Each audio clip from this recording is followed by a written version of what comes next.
My Lords, I rise briefly to offer Green support for all of these amendments, and which have been so powerfully and comprehensively introduced. I'm not going to go over any of the same ground, but I do particularly want to focus on Amendment 2 in the name of the Noble Lord Cresp with full cross-party backing, and particularly one phrase in it which refers to safety, meaning the risk of harm arising from the location of buildings. Now, this in some ways might be seen to deliver the aims of two amendments that I tabled at committee that I haven't brought back at report, which were 132A and B, which delivered what's been called Zane's Law, targeting the issue of contaminated land and the risk of contaminated land may represent to residents and others in nearby buildings. Zane, of course, refers to, for those who don't know, the tragic child Zane Bangbola, who died and his father was disabled when flooding carried contaminants from nearby land into their home. Now, I just want to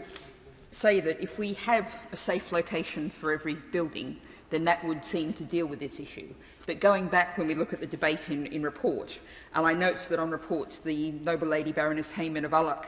very kindly offered support for these amendments in this direction, and what she said then, I think, really clearly sets out the problem. To quote, "If we can identify the size and scale in every part of the country where contamination is, that would be a very logical starting point to prevent future risk to life and support local authorities in tackling the whole issue of contamination." Now, the Noble Lady, the Minister, in responding at committee, suggested that the Building Safety Bill was not the right place to bring in Zane's Law because it would take the focus away from the environment and only put it on buildings. And I think the Noble Lady, the Minister, was right in that supposition, so that's why I haven't brought it back now. The Planning Bill, if we indeed see one, may well be the place to do that. However, where I disagree with the Noble Lady, the Minister, who was responding to my noble friend Baroness Jones of Molescombe, who very kindly introduced these amendments as I couldn't be present, the Noble Lady, the Minister, said that, noted that Section 143 of the Environmental Protection Act had been repealed but was replaced by Part 2A of the Environmental Protection Act 1990.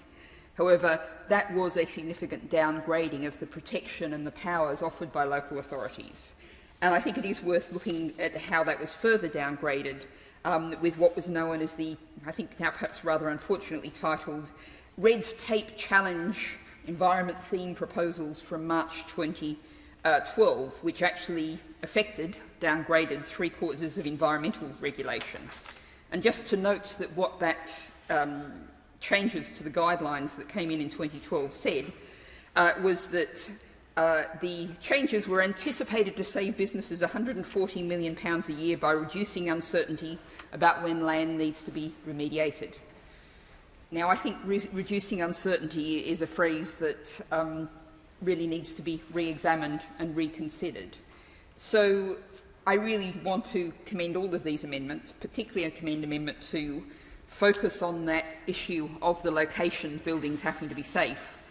and say that there's a great deal of regulatory work that would have to be done to deliver that, which would include delivering Zane's Law. If this becomes part of the bill, then that's something the government would have to look at. But this would be a big step forward if we really focus adequately on ensuring that no one has a home which, in this age of the Anthropocene, of the climate emergency, where new risks are emerging that weren't present before, no one has a home or indeed a building that's in a place that's dangerous.